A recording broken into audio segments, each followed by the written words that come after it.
Airports पर खाना इतना महंगा है। एक साधारण सी पानी की बोतल जो 20 रुपए की बाजार में मिलती है, वो एयरपोर्ट के भीतर जाकर फूड आउटलेट पे 100 रुपए की मिलती है। आज यात्री जो इंतजार कर रहे हैं अपनी फ्लाइट का, वो पानी पीकर पेट भर रहा है कि कहीं 250 रुपए की चाय और 350 रुपए का समोसा ना खरीदना पड़ जाए।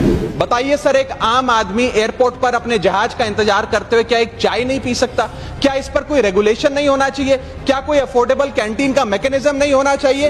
1 केजी अगर एक्सेस बैगेज हो जाए तो फ्लाइट आपसे हजारों रुपए का किराया वसूलती है, लेकिन कई घंटों के डिले के लिए क्या फ्लाइट हमें कॉम्पनसेट करती है? सर, हमें इस देश में एयर यात्रा को लग्जरी ट्रैवल नहीं बताना सर, आम ट्रैवल बनाना है, जैसे कि ट्रेन का है।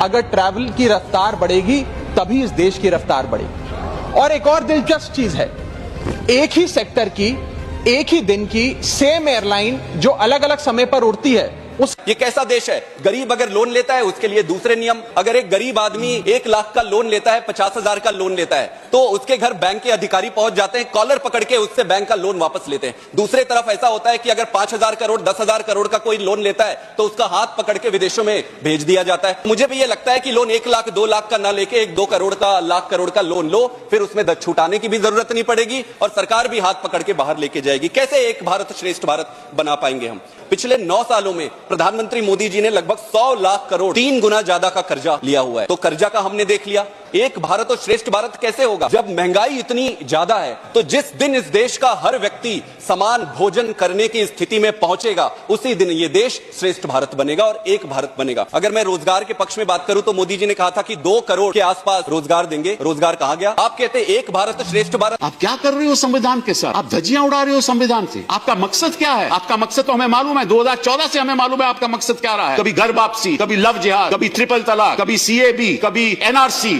फिर दोबारा NRC, फिर 370।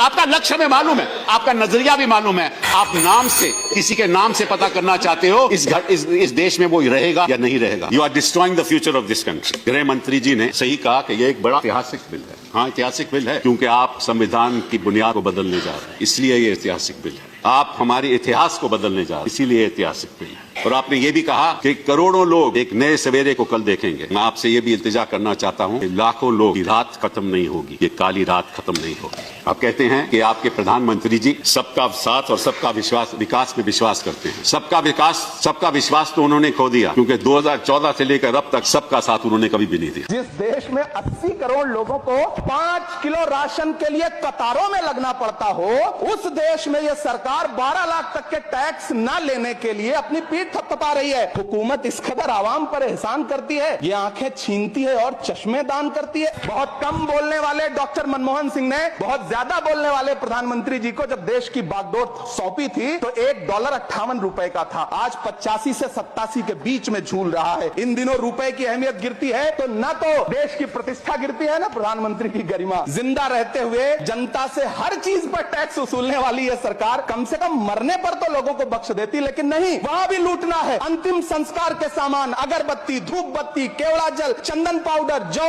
बताशा, काला तिल, पंचरत्न, कपूर और कफन तक पर टैक्स लेने वाली यह सरकार किस मुंह से खुद को मध्यम वर्ग का हितैषी बताती है? आखिर इतना महंगा पेट्रोल डीजल खरीद के कौन संतुष्ट हो रहा है? इस देश के गरीब लोग या फिर सरकार के चहेते धन्ना सेठ? अरे मैडम, हम आप यहां पर बैठे रहते हैं और वहां बाहर इसी दिल्ली में 1 लीटर दूध, चाहे वो अमूल का हो या फिर मदर डेयरी का हो, उसकी कीमत 73 रुपए लीटर है। इतना महंगा बेच करके कौन संतुष्ट हो रहा है? गरीब जनता या आपके धन्ना सेठ दोस्त? चाहे